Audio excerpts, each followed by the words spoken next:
은행권 최신 기출 문제 함께 풀어보도록 하겠습니다.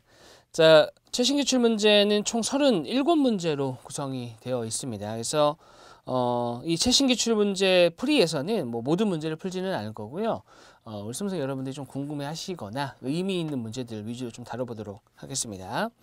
자, 우선 1번부터 한번 가보도록 할게요. 다음 기억, 니은에 들어갈 접속어가 바르게 연결된 것은 접속어를 대놓고 물어봤죠. 그러면 접속어라는 것 자체가 각각이 어떤 의미를 가지고 있는지 정도는 상식적인 부분에서 파악을 하고 계셔야 돼요. 자, 일단은 선택지에 나와 있는 것부터, 물론 실전에 가셔서는 선택지에 나와 있는 접속어부터 보시지는 않겠지만 본다 하더라도 의미 파악을 하고 들어가지는 않죠. 그냥 확인만 하는 형태인데 저희는 한번 확인해 보고 가도록 하겠습니다. 자, 우선은 기억에 들어가는 것이 그리고가 있고요. 그러나가 있습니다. 그리고라는 건 뭐예요? 앞에 있는 거에다 덧붙일 때 쓰는 접속어가 되는 겁니다. 그 다음에 그러나라는 것은 역접이라고 해서 앞의 내용과 뒤의 내용이 상반될 때 보통 씁니다. 물론 아닌 경우도 간혹 있어요. 간혹 있지만 대체로는 상반되는 경우에. 그래서 그러나 이후에 나와 있는 것은 앞에 있는 내용과 상반된다. 사실 여기다가 플러스 알파가 있어야 됩니다. 뭐냐면 앞에 있는 내용이 A고 뒤에 있는 내용이 B다. 그러면은 그러나와 같이 역접이 들어가는 경우에는 A보다는 B의 중심 내용이 있다라는 것을 좀 기억을 하셔야 됩니다. 그래서 실제로는 그러나 이후를 얘기하고 싶은 거예요. 이해하셨죠? 그 부분이 있고요. 그 다음에 니은에 들어가는 것은 하지만과 이와 같이가 있는데 하지만도 역시 역접입니다. 이와 같이라는 건 뭐예요? 앞에 내용이 있잖아요. 그죠? 그걸 그대로 받아서 뒤하고 연결해주는 역할을 합니다. 그것이 바로 이와 같이라는 표현이에요. 자, 한번 읽어보도록 하겠습니다. 일반적으로 공황 발작이란 극심한 불안을 말한다. 사람은 누구나 생명의 위협을 느끼거나 놀라운 위기 상황에서 극심한 불안을 느끼며 이는 정상적인 생리 반응이다. 공황 발작이라는 것에 대해서 말했고요. 극심한 불안이라는 것까지 말했습니다. 근데 일반적으로 누구나, 그러니까 일반적인 거죠. 누구나 어떤 생명의 위협을 느끼거나 매우 놀라운 위기 상황에서 어떻게 한다는 거예요? 불안을 느낀다는 거예요. 기본적으로. 그죠? 누구나 그렇다는 거죠. 그죠? 이는 정상적인 생리 반응이다. 아무런 문제가 없다. 그러니까 이거는 지금 공황 발작에 대한 내용이 아닙니다. 근데 기억 이후에 뭐라고 했어요? 공황장애에서는 공황 발작은 아무런 이유 없이 아무 때나 예기치 못하게 반복적으로 발생한다라고 했습니다. 그러면은 앞에 있는 상황, 특정 상황이 주어진 상황에서 어떤 극심한 불안을 느끼는 상태이고요. 공황장애라는 것은 아무 이유 없이 이렇다는 거죠. 그렇다면 앞과 뒤에 있는 내용은 어떻습니까? 다릅니다. 그죠? 역접의 관계에 놓여 있고요. 뒤에 있는 얘기 하고 싶어서 앞에 얘기를 한 거예요. 그러나가 들어가야 되는 거죠. 그죠? 자, 그래서 3번과 4번 중에 고르셔야 되고요. 자, 그 다음에 공황 발작이 발생하게 되면 심장이 두근거리기도 하고 가슴이 답답하고 아플 수도 있으며 숨쉬기 어렵거나 숨이 막힐 것 같은 기분이 든다. 또 구역질이 나거나 보통이 있을 수도 있고 등등등 이런저런 게 있다. 자, 이러한 여러 가지 증상들이 모두 다 나타날 수도 있고 이 중 몇 가지만 나타날 수도 있는데 특징적으로 이러다가 미쳐버릴 것 같거나 이러다가 죽을지도 모른다는 공포감을 느끼게 된다. 그러니까 어떤 드러나는 증상들은 다 나올 수도 있고 일부일 수도 있지만 일반적으로 느끼는 건 뭐라는 거예요? 특징적으로는 미쳐버릴 것 같다. 이러다 죽을 것 같다라는 어떤 공포가 생긴다는 거예요. 사실은 이런 거는 단순히 겪어보지 않으면 모르죠. 근데 극한의 상황에 놓여본 사람이 있다면 그 사람은 이 기분 알 수는 있겠죠. 그렇죠? 왜냐면은 정상적인 생리 반응으로 그런 상황에 있었던 사람이 있을 수 있기 때문에. 됐죠?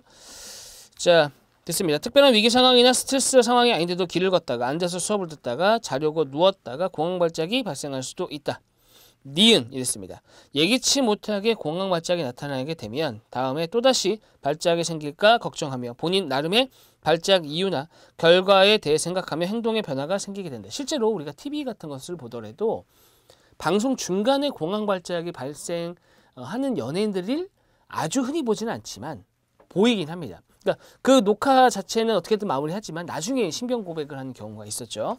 자, 그런 케이스가 있는 겁니다. 그러면 앞의 내용과 뒤의 내용은 어떻다는 거예요? 사실 앞의 내용하고 이어지는 내용이잖아요. 그래서 앞의 내용 받고 뒤의 내용을 붙인 형태가 됩니다. 그래서 하지만이 아니라 이와 같이가 들어가야 되는 거죠. 답은 4번이 되겠습니다.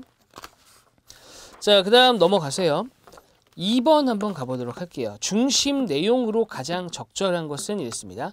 자, 중심 내용이라는 것은 그 전반적으로 하고자 하는 얘기, 이것에 해당하거든요. 그러니까 중심 내용이라는 것은 어느 한 부분에만 해당하면 안 됩니다. 그러니까 어디 하나에만 들어갈 것이 아니라 궁극적으로 이 글쓴이가 하고 싶은 얘기, 이게 이제 중심 내용이 되는 거예요. 그렇죠? 중심 내용은 언제 등장하냐? 그건 알 수 없습니다. 자, 근데 기억하셔야 되는 게 뭐냐면 중심 내용이라는 것과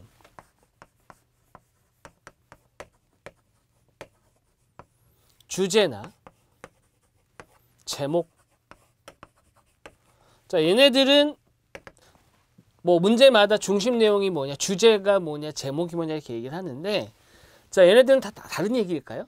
그러니까 표현 자체는 다르게 할 수 있겠지만 결과적으로는 다 같은 맥락입니다. 그렇기 때문에 중심 내용이 결과적으로 제목이 될 수 있고 주제가 될 수 있는 거예요. 그래서 보통 이런 내용들은 글 전반적으로 등장하게 됩니다. 물론 일부 반대된 내용이 있다 하더라도 그거는 이 중심 내용을 얘기하고자 하는 어떤 내용으로서 먼저 등장시켜서 반대되는 내용이라 하더라도 이게 그러나 이런 식으로 해갖고 바꿔준다는 얘기예요. 그래서 중심 내용이라는 것은 글 전체적으로 하고 싶은 얘기, 결과적으로 어떤 글쓴이의 목적 이런 것과 관련이 있다. 자, 그래서 중심 내용이라는 것은 첫 번째에 드러날 수도 있어요. 근데 보통 화제 제시라고 하죠. 화제 제시, 그러니까 예를 들어서 이 글을 쓸 때 어떤 흥미를 돋우기 위해서 그다음에 들어가는 뭐 내용에 있어서 쓰는 게 화제 제시인데, 보통 화제 제시에 나오는 내용을 무시하고 그냥 뒤에 내용부터 보시는 분들이 있는데 그러지 마십시오. 왜냐하면은 중심 내용은 화제 제시에서도 등장합니다. 그러니까 무슨 얘기냐면은 화제 제시가 되는 것은 궁극적으로 중심 내용과 연관이 있는 걸, 이 내용 자체를 먼저 드러내요. 물론 화제 제시할 때 들어가는 내용이 중심 내용이 주인공 같지 않을 수도 있어요. 하지만 드러날 수 있기 때문에 확인을 먼저 하셔야 됩니다. 반드시. 자, 한번 읽어보도록 하겠습니다. 베블런에 의하면 사치품 사용 금기는 전 근대적 계급의 기원을 두고 있다. 즉, 사치품 소비는 상류층의 지위를 드러내는 과시 소비이기 때문에 피지배계층이 사치품을 소비하는 것은 상류층의 안락감이나 쾌감을 손상한다는 것이다. 따라서 상류층은 사치품을 사회적 지위 및 위계질서를 나타내는 기호로 간주하여 피지배계층의 사치품 소비를 금지했다. 또한 베블런은 사치품의 가격 상승에도 그 수요가 줄지 않고 오히려 증가하는 이유가 사치품의 소비를 통하여 사회적 지위를 과시하려는 상류층의 소비 행태 때문이라고 봤다. 자, 일단은 지위를 과시하기 위한 목적으로 사용되는 것이 이제 그 사치품을 사용하는 거예요. 그죠? 그러니까 요 얘기가 들어가 있는 겁니다. 그렇죠? 자, 그러나 나왔네요. 그러나라는 것은 뭐예요? 자, 이거는 문단과 문단 사이에 그러나기 때문에 앞에 있는 내용을 뒤집어 버리는 거예요. 그죠? 다른 내용이 들어가는 겁니다. 뭐냐? 소득 수준이 높아지고 대량 생산에 의해 물자가 넘쳐 흐르는 풍요로운 현대 대중사회에서 서민들은 과거 왕족들이 쓰던 물건들을 일상생활 속에서 쓰고 있고 유명 배우가 쓰는 사치품도 쓸 수 있다. 모든 사람들이 명품을 살 수 있는 돈을 갖고 있을 때 명품의 사용은 더 이상 상류층에 표시하는 기호가 될 수 없다. 자, 문제가 발생했습니다. 기존에는 사치품이라는 것을 쓰는 것, 사용하는 것 자체, 구입하는 것 자체가 바로 뭐예요? 과시를 하기 위한 목적이었는데 이제는 풍요로운 사회가 되다 보니까 어떻게 됐다는 얘기예요? 누구나 다 가질 수 있다는 거죠. 그죠? 그럼 사치품에서 어떤 과시욕이 달성될 수가 없다는 겁니다. 여기까지예요. 그 내용이. 자, 따라서 이어지네요. 결과물로 새로운 사회의 도래는 베블런의 과시 소비 이론으로 설명하기 어려운 소비 행태를 가져왔다. 달라졌다. 이 얘기입니다. 이때 상류층이 서민들과 구별될 수 있는 방법은 오히려 아래로 내려가는 것이다. 현대의 상류층에게는 차이가 중요한 것이지 사물 그 자체가 중요한 것이 아니기 때문이다. 사실 저는 이 글이 공감은 안 돼요. 공감은 안 되지만 우리가 해야 되는 건 뭐예요? 이 글에서 중심 내용이 뭐냐 찾는 겁니다. 그러니까 공감 여부가 중요한 게 아니라는 거예요. 아, 나는 이렇게 생각 안 하는데 이런 건 중요한 게 아니라는 겁니다. 자, 월급쟁이 직원이 고급 외제차를 타면 사장은 오히려 소형 국산차를 타는 것이 그 예의다. 이와 같이 현대의 상류층은 고급, 화려함, 낭비를 과시하기보다 서민들처럼 소박한 생활을 한다는 것을 과시한다. 이것은 두 가지 효과가 있다. 사치품을 소비하는 서민들과 구별된다는 점이 일단 하나예요. 그러니까 원하는 것 자체가 구분을 짓고 싶은 거예요. 단지 내가 더 비싼 걸 쓴다라기보다. 그죠? 자, 하나이고 그 다음에 돈 많은 사람이 소박하고 겸손하게까지 하여 서민들에게 친근함을 준다는 점이 다른 하나가 되는 거죠. 자, 됐습니다. 그 다음에 그러나 여기 나오네. 그러나 또 뒤집어요. 그것은 극단적인 위세 형태일 뿐이다. 뽐냄이 아니라 남의 눈에 띄지 않는 겸손한 태도와 겸소함으로 자신을 한층 더 드러내는 것이다. 자, 이러한 행동을 결국 한층 더 심한 과시가 된다는 거예요. 이거 자체가. 소비하기를 거부하는 것이 소비 중에서도 최고의 소비가 된다. 다만 그들이 언제나 소형차를 타는 것은 아니다. 차별화해야 할 아래 계층이 없거나 경쟁 상대인 다른 상류층 사이에 있을 때 그들은 마음 놓고 경쟁적으로 고가품을 소비하며 자신을 마음껏 과시한다. 현대 사회에서 소비하지 않기는 고도의 교묘한 소비이며 그것은 상류층의 표시가 되었다. 그런 점에서 상류층을 따라 사치품을 소비하는 서민층은 순진하다고 하지 않을 수 없다. 그러니까 순진하다는 얘기죠. 자, 그럼 여기서 얘기하는 건 결과적으로 뭐예요? 중심 내용은 4번이죠. 현대의 상류층은 사치품을 소비하는 것뿐만 아니라 소비하지 않기를 통해서도 사회적 지위를 과시한다 이거예요. 그러니까 문제에서 얘기하는 것은 단순히 소비하지 않기만 한다는 건 아니죠. 소비하기도 합니다. 그죠? 이것뿐만 아니라 덧붙여서 소비하지 않는 걸로도 과시한다는 겁니다. 왜? 내가 그만큼 가졌지만 날 봐라. 너네랑 달라. 이겁니다. 그죠? 그렇기 때문에 답은 4번이 되는 거고 나머지는 일부 들어간 내용이긴 하지만 중심 내용은 아니에요. 됐죠? 그래서 그렇게 구분하는 포인트가 있다는 거 기억하시기를 바라겠습니다. 자, 됐어요. 다음 2번까지 보셨고요. 좀 넘어가서 자, 5번 한번 가보도록 할게요. 자, 5번을 수리 능력 자료 해석에서 뭐라 그러냐면 바로 자료 변환이라고 합니다. 자료 변환.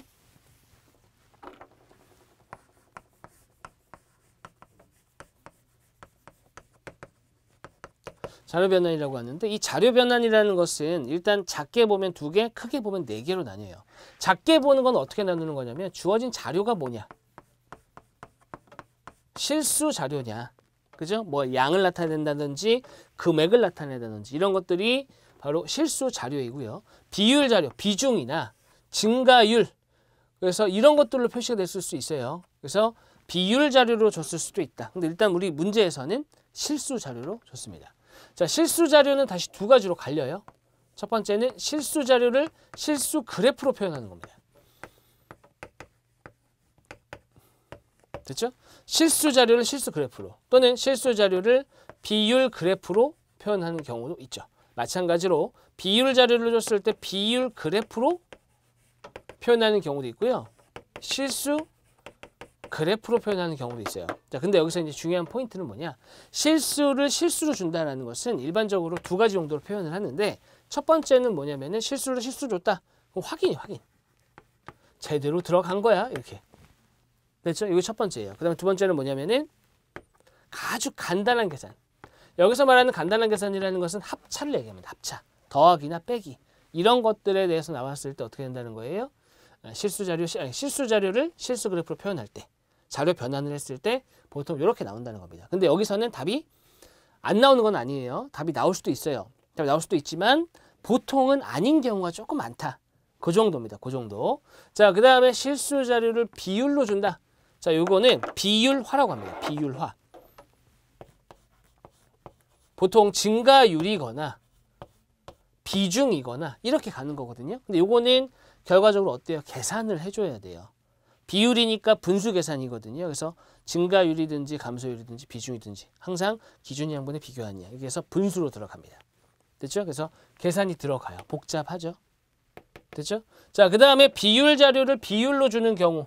자, 이것도 역시 위와 마찬가지에서 확인하거나 계산하거나. 물론 이제 계산 같은 경우는 퍼센트 포인트로 들어가겠죠. 됐죠? 자, 그 다음에 마지막으로 비율을 실수 그래프화 시키는 것은 흔한 케이스는 아니에요. 없다도 아닙니다. 없지는 않아요. 근데 이제 뭐가 문제냐면 얘는 오로지 계산이다라고 보셔야 돼요. 비율을 주고 실수를 만들려면 일단 기준량이라고 해서 전체 양을 줘야 됩니다. 전체 양을 주고 30%다 그러면 어떻게 되는 거예요? 전체 양의 30% 이거 계산하셔야 되는 거예요. 그거를 그래프로 만들었다는 얘기거든요. 그러니까 얘는 오로지 계산을 좀 해줘야 돼요. 자, 결론을 좀 내드리면 보통 실수 자료를 주고 실수 그래프 합니다. 이게 일반적으로 많이 나옵니다. 즉 우리 시험이 4지선다니까요. 4지선다면은 적게는 2개, 많게는 3개 정도 나와요. 아주 많을 땐 4개도 있는데 보통 실수 자료를 줬을 때 비율 하나 정도는 줍니다. 하나 정도는. 자, 그래서 이쪽 부분에서 절반 이상이 여기서 표현이 되고, 그 다음에 실수 자료를 주고 비율을 물어봤다 그러면 비율화인데, 비율화는 어렵잖아요. 그래서 문제가 단순하다 그러면 보통 비율화해서 답이 나오긴 해요. 물론 제가 이제 들어가서 시험을 낸다 그러면 오히려 전 여기서 낼 것 같기도 해요. 오히려. 됐죠? 그 다음 비율 자료를 주고 비율로 물어보는 거 보통 여기로 갑니다.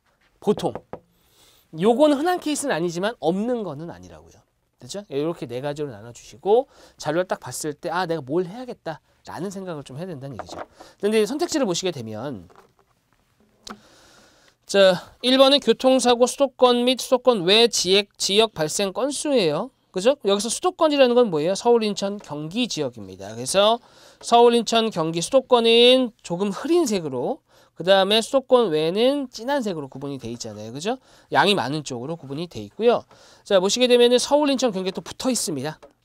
그죠? 그래서 발생 건수, 더한 값 들어가면 되고, 나머지 값은 다 더해요? 그러지 맙시다. 어떻게 하는 거예요? 수도권을 구했으면 수도권의 값을 합계해서 빼면 되잖아요. 그렇게 가시는 게 맞아요. 자, 그렇게 가는 겁니다. 그래서 그렇게 확인하시면 돼요. 그러니까 이건 단순 계산입니다. 됐죠? 자, 확인해 보시면 1번은 맞는 내용이고요. 2번 화재의 수도권 발생. 자, 이것도 마찬가지로 3개 더하고요. 전체에서 뺀 값을 쓰면 됩니다. 역시 단순 계산. 자, 그 다음에 산업재해 발생 건수 역시 같은 패턴이고요. 4번이 중요한데 4번이 요거죠. 얘잖아요. 비율화. 자, 말씀드릴게요. 제가 이 문제를 만들지는 않았습니다. 공개하는 거예요. 자, 만들지는 않았어요. 하지만 출제자의 심리는 어떤지를 말씀드릴 수 있어요. 출제자의 심리는 뭐냐면 일반적으로 제대로 된 문제를 만들었다라는 가정하에서 말씀드리는 건데, 제대로 됐다라고 하면은 오답도 오답의 이유가 있어요. 무슨 얘기냐면은 뭘 보고 잘못해야 이게 답이 나온다. 이런 국룰이라고 해야 되나? 있어요. 이게 있단 말이죠. 그렇기 때문에 단순히 그냥 틀렸네 이게 아니라 이걸 보고 했구나라는 걸 출제자의 심리 이런 상태를 파악하신다면 그러니까 답이 너무 명확하게 보이는 거예요. 됐죠? 자, 그 부분이 첫 번째. 그 다음에 두 번째는 지금 주어져 있는 것 자체가 지우겠습니다. 자, 주어져 있는 것 자체가 원그래프잖아요. 원그래프는 아주 멋진 눈에 확 띄는 기억하면 정말 좋은 특징 하나가 있습니다. 원그래프는 그게 바로 뭐냐? 원그래프는 일반적으로 거의 비중을 씁니다. 퍼센트로. 구성비라고 해서 비중을 쓰는데, 자, 항목들이 각각의 값이 얼마냐? 이거는 사실 중요하지 않아요. 결과적으로. 왜냐? 비중이기 때문에 각각의 값이 얼마냐가 중요한 게 아니라 전체에서 차지하는 비중이 얼마냐 이게 중요한 거거든요. 그러면은 비중은 어떻게 돼야 돼? 이 원그래프의 합은 100%가 나와야 돼요. 이게 핵심이에요. 100%. 됐죠? 자, 그럼 무슨 일이 벌어지냐? 잘 보세요. ABC가 있다고 해봅시다. ABC.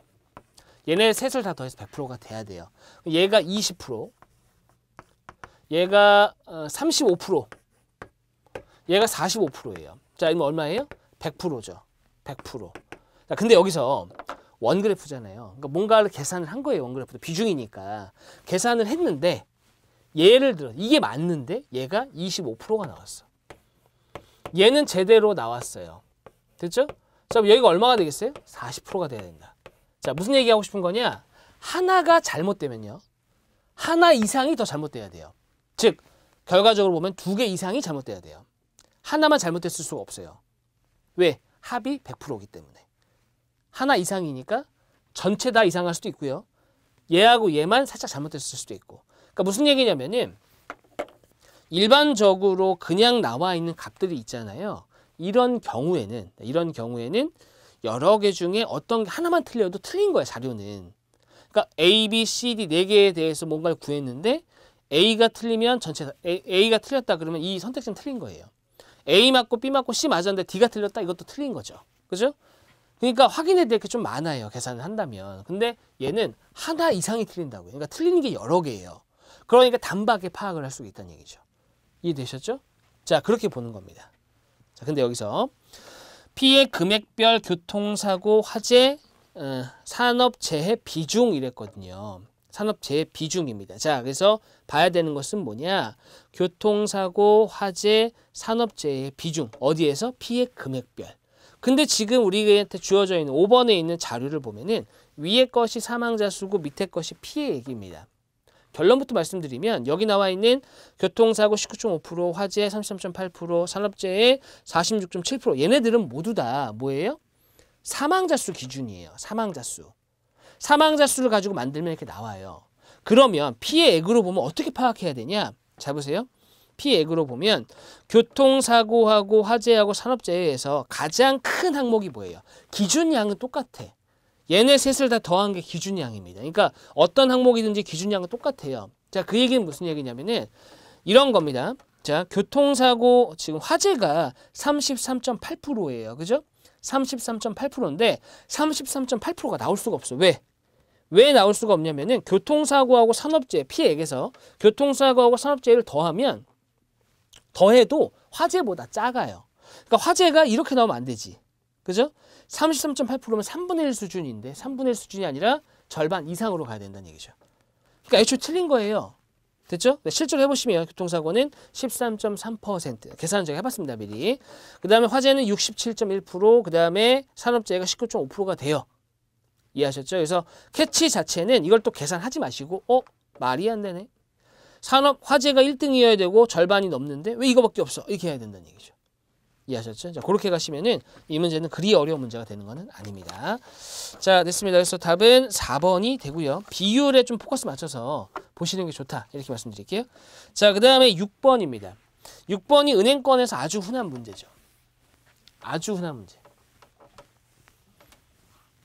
자, 아주 흔한 문제인데, 자, 계산을 하는 거예요. 근데 계산을 하는데 일단 독해가 돼야 돼요. 그러니까 원하는 게 뭐냐 이 문제에서 그것부터 파악이 되셔야 되는 거예요. 자, S은행 콜센터에서 근무 중인 귀하에게 B 고객으로부터 금융상품 해지 건이 접수되었다. 상담한 결과 B 고객은 1년 전에 M 예금에 가입하였으나 불가피한 사정으로 해당 예금 상품을 해지할 계획이며 해지할 경우 만기 시 받을 수 있는 금액과 환급금의 차이가 얼마인지 문의하였다. 귀하가 B 고객에게 안내할 금액은 얼마냐? 자, 구해야 되는 게 두 가지네요. 첫 번째는 뭐예요? 해지할 경우 만기 시 받을 수 있는 금액하고 환급금의 차이. 이 둘의 차이죠. 당연히 어디가 크겠어요? 만기가 크겠죠. 그래서 만기에서 해지 시 환급받는 금액. 이 둘의 차이를 구하는 겁니다. 자, 여기서 기억하셔야 되는 부분이 뭐냐.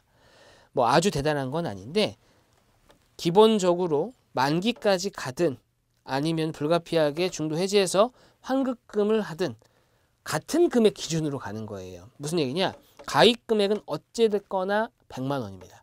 이걸 기준으로 가는 거예요. 그래서 100만 원을 곱해서 가셔도 돼요. 100만 원 워낙 단순한 숫자니까. 다시 지금 가입 금액이 100만 원이라고. 100만 원. 100만 원은 공 6개예요. 아무것도 아닙니다. 그죠? 00 만 원이에요. 아무것도 아니에요. 이런 거는. 근데 만약에 가입 금액이 2,750만 원이다. 예를 들어서 이러면 어떻게 가요? 얘는 마지막에 계산해 줘야지. 마지막에 계산하지 않고 2,750만 원에 대해서 원래 만기 시 받을 금액이 얼마인지 해지했을 때 환급금이 얼마인지 이거 한다 그러면 계산이 더러워져요. 그죠?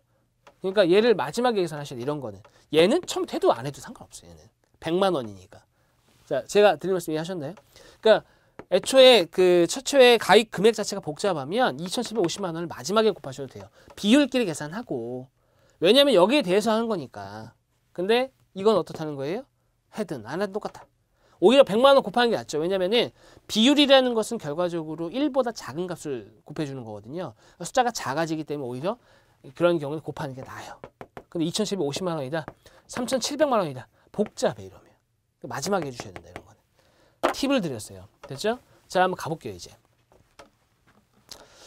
자, 체크하셔야 되는 부분은 뭐냐면은 기본 금리 3%입니다. 우대 금리가 있어요. 중도 인출 해지 시에는 적용하지 않는다. 자, 원래는 그 만기까지 갔으면 적용했을 텐데 적용 안 했다는 얘기예요. 그죠? 자, 그 다음에 중도 해지 이율은 얼마 만에 했죠? 1년 만에 했어요. 12개월이에요. 12개월. 딱 12개월이죠. 그러니까 기본금리 곱하기 30%. 그러니까 0.9%가 되는 겁니다. 3%에 30%니까. 맞죠? 자, 예금자 보호여부는 필요 없고요. 됐죠? 자, 그러면 애초에 들어가는 것이 얼마예요? 100만 원. 자, 100만 원이고요. 그 다음에 원금이 1이고 기본 금리가 연 3%입니다. 근데 5년이잖아요. 5년. 그죠? 자, 그리고 이게 단리입니다. 단리. 단리면 뭐냐면 3%? 그러니까 100만 원에 3%면 3만 원이죠. 그죠? 그럼 그 다음 이자 얼마예요? 그 다음 이자 3만 원이야. 왜? 단리는 최초 가입 금액 100만 원 기준으로 가는 거거든요. 그렇죠? 자, 그러면 여기서 1, 원금이죠. 그 다음에 3%. 3%가 몇 번이에요? 아, 3%가 아니죠. 3.2%네요. 3.2%. 3.2%면은 0.032. 이게 5번입니다. 단리니까. 그죠? 복리면은 5제곱이 돼야 돼요. 맞죠? 1.032에다 5제곱을 해줘야 되고, 복리면, 단리면은 이렇게 하시면 되죠. 자, 이게 얼마냐면은 1.6이에요. 그럼 100만 원에다가 1.16이니까 116만 원. 심플하죠. 됐죠? 자, 그 다음에 중도 해지했습니다. 끝났어요. 100만 원 1. 원래가 죄송합니다. 0.03이었는데 그거의 30%다. 이렇게 되는 거 아니에요? 이것만 주겠다. 100.9만 원이죠. 그러니까 얘네들의 차이를 구하는 거니까 15만 1,000원. 3번이 되는 거예요. 근데 보세요. 여기도 100만 원, 여기도 100만 원. 그러니까 애초에 얘랑 얘를 빼고 거기다 100만 원 했어도 돼. 2,750만 원, 4,340만 원 이런 숫자 혹여나 더 어려운 숫자가 나왔을 때 마지막에 하는 게 낫겠죠. 하고 계산하는 것보단. 자, 취지는 이해하셨을 거예요. 제가 드린 말씀. 자, 그렇게 가신다면 답은 3번이 나옵니다. 자, 다음 넘어가 볼게요. 다음은 응용계산 좀 보도록 하죠. 네, 8번입니다. 8번. 자, 진이가 지워볼게요. 응용계산은 어떤 마음으로 가셔야 되냐면 이걸 1분 안에 풀어야지 안 돼요. 10초 컷. 10초 컷은 뭐냐면 10초 안에 문제 다 읽어야 돼. 기본적으로. 20초 컷. 방금 지어낸 거긴 하지만 20초 컷은 뭐냐면 20초 안에 식을 만들어서 풀어야 돼요. 그러니까 결과적으로 보면 30초 안에 해결을 해야 된다는 얘기죠. 그러니까 문제 읽는 것도 오래 걸리거든요. 오래 걸리는데 문제 빨리 풀어야 된다는 얘기예요. 이걸 1분씩 풀면 안 된다. 왜냐면 문제가 매우 어렵다 그러면 누구에게나 어려운 거예요. 그거는. 그러니까 그거는 뭐 다른 얘기고 문제가 이 정도 수준이다 그러면 30초 안에 해결해야지 이런 건. 그래야 다른 문제에 투자할 거 아니에요. 됐죠? 자, 8번. 진이가 자전거 뒷좌석에 동생을 태우고 10km/시간 1시간에 10km 갑니다. 회사를 가고 있다. 회사 가는 길에 어린이집 동생을 내려주고 아까 1.4배 속력에 대해 1.4배라고 했으니까 14km/시간이 되는 거죠. 진이의 집에서 회사까지의 거리가 12입니다. 자, 기억하셔야 되는 거 지금 회사 가는 길에서 집에서 회사 가는 길에 어린이집에 들렸어요. 됐죠? 그러면은 집에서 회사까지 거리가 12km라는 얘기는 집에서 일단 어린이집까지가 얼마인지 어린이집에서 회사까지가 얼마인지를 알아야 돼요. 왜? 속력이 달랐기 때문에. 자, 8시에 나와서 9시에 회사에 도착했다라고 했습니다. 자, 진이가 어린이집에서 출발 시간. 이거 사실 센스 있는 사람은 답을 바로 2번으로 할 거예요. 왜 2번으로 하냐? 자, 10km로 가는 게 있고 시간당 10km가 있고 14km로 갔는데 12km 가는데 1시간이 걸렸어요. 그러니까 결과적으로 평균 속력이 12km가 된 거 아니에요. 평균 속력이 12km/시간. 그러니까 어떻게 돼야 돼? 딱 중간에 있잖아요. 그러려면 30분 이걸로 가고 30분 이걸로 가야 얘가 나오지. 산술평균이에요. 산술평균. 딱 그 가운데 있으니까. 됐죠? 됐습니다. 그래서 그렇게 보시면 되는데 또 아쉽잖아요. 그렇게 하면 식을 세워야죠. 어떻게 세운다? 좀 궁금한 거는 결과적으로 어린이집에서 출발한 시각입니다. 그러니까 어린이집에서 출발한 시각을 구하려면 보통은 구하고자 하는 걸 X로 많이 나요. 그러니까 어린이집에서 출발한 시각이 언제냐? 그러니까 다른 말로 하면은 어린이집에서 회사까지 걸린 시간이 얼마냐? 그거를 X로 놔도 되는데 그 문제가 복잡해져요. 보통 이런 속력거리 시간 문제는 잘 들어보세요. 속력거리 시간 문제는 시간 공식을 이용하는 게 가장 간단해요. 물론 거리 공식을 이용할 수 있다면 거리 공식을 이용하고 되죠? 가능하다면 자, 둘 다 가능하네요. 자, 그래서 첫 번째 시간 공식을 이용한다 그러면 갈 때는 10 그리고 어린이집까지 거리를 x라고 할까요? 이렇게 그러면 이렇게 되는 거죠. 12 마이너스 x 이게 이제 어린이집에서 회사까지 1시간 걸렸다. x는 해보시면 2분의 1 나옵니다. 2분의 1이 아니라 5 나옵니다. 5km예요. 5km. 문제에서 물어보는 건 뭐예요? 진이가 어린이집에서 출발한 시각은 잠시만요. 5km가 아니죠? 그래서 해볼게요. 얼렁뚱 넣으려고 그랬는데 70, 7x. 자, 5 곱해야 되니까 60 마이너스 5x 70 이렇게 되죠? 2x 맞네요. x 5네요. x 5 5입니다. 자, 그래서 얘기하는 건 뭐냐면은 진이가 어린이집에서 출발한 시각은 언제냐? 그러니까 걸린 시간이 얼마냐 이거겠네요. 그죠? 자, 그러면 우리가 방금 x를 놨을 때 어떻게 놨어요? 집에서 어린이집까지의 거리니까 5km고요. 그 다음에 어린이집에서 그렇다면 회사까지는 7km겠네요. 그죠? 7 2분의 1시간 30분입니다. 30분 걸렸어요. 그러니까 8시 30분 답은 2번. 제가 처음 말씀드린 부분도 이 부분입니다. 그래서 답은 2번이 되는 거예요.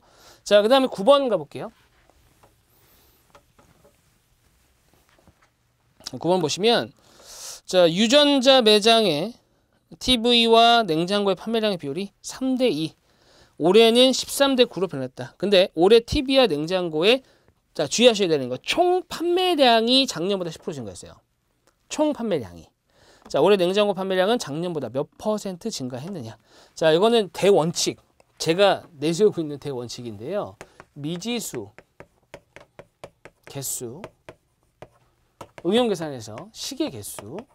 일반적으로는 이렇게 돼야 결과가 나와요.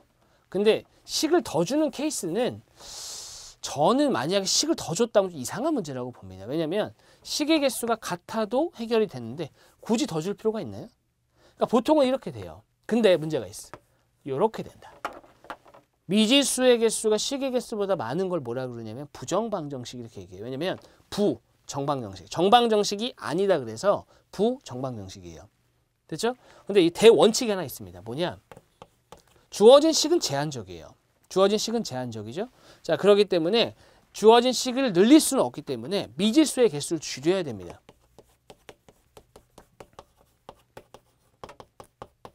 어떻게 줄이냐 이거죠. 어떻게 줄이냐? 바로 한 문자로 정리. 문제수 얘기하는 것도 미지수 각각이 얼마냐가 아니라 식의 값을 물어봐요. 일반적으로. 그렇기 때문에 한 문자로 정리하는 게 대원칙이에요. 그렇게 가셔야 됩니다. 자, 일단은 판매량이 작년이 TV와 냉장고, 냉이라고 할게요. 작년입니다. 3대2예요. 그럼 이거를 3x, 2x 이렇게 가야죠. 3하고 2는 아니에요. 실제로. 자, 그 다음 올해는 13대9로 바뀌었어요. 13대9, 13, 9 쓰지 마시고 이렇게 쓰는 거죠. 됐죠? 근데 뭐라고 했냐? 10% 늘었대요. 자, 이거 얼마예요? 5x. 합이 얼마입니까? 22y예요. 근데 얘가 10% 늘어서 얘가 된 거거든요. 10% 늘었다는 얘기는 증가율과 배수관계 1.1배입니다. 자, 그래서 5.5x가 22y다. x는 4y가 나와요. 됐죠? 자, 한 문자로 정리했어요. 그죠? 한 문자로 정리했다. 자, 그러면 뭐라 그랬냐? 냉장고의 판매량은 작년보다 몇 프로 증가했냐? 냉장고 작년에 2x였어요. 그죠? 근데 x가 얼마라고요? 4y. 8y예요. 8y였는데 9y가 된 거야. 그럼 증가율 그랬으니까 8분의 1 이렇게 되는 거 아니에요. y는 약분되니까. 문제에서 말씀드렸잖아요. 제가 x하고 y 미지수의 개수가 식의 개수보다 많으면 미지수가 얼마인지가 궁금한 게 아니라 식이 얼마인지가 궁금한 거예요. y 하더라도 약분되니까. 8분의 1 기억하시죠? 0.125 곱하기 100이니까요. 12.5% 이렇게 나와야죠. 됐죠? 그렇게 하시는 거예요. 답은 3번 이렇게 보시면 되겠습니다. 자, 그 다음에 수열. 문제 2개 간단하게 볼게요. 수열은 일단은 뭐 제가 이론 설명을 드리기엔 좀 시간이 제한적이기 때문에 이론만 해도 2시간 정도 걸리는데 수열 잘 하셔야 되잖아요. 근데 수열은 일단 여러 단계가 있지만 연속하는 항사의 규칙성을 보이지 않을 때 그때는 어떻게 가셔야 되냐? 건너뛰기로 가야 됩니다. 건너뛰기. 자, 볼게요. 마이너스 6, 50, 18, 10, 마이너스 54, 빈칸 108이죠? 건너뛰기는 원칙이 있습니다. 제가 내세우는 거예요. 누가 막 얘기하는 건 아니에요. 제가 이제 이론으로 쓰는 내용인데 건너뛰기가 되려면 이렇게 되는 거죠. 곱하기 마이너스 3이죠.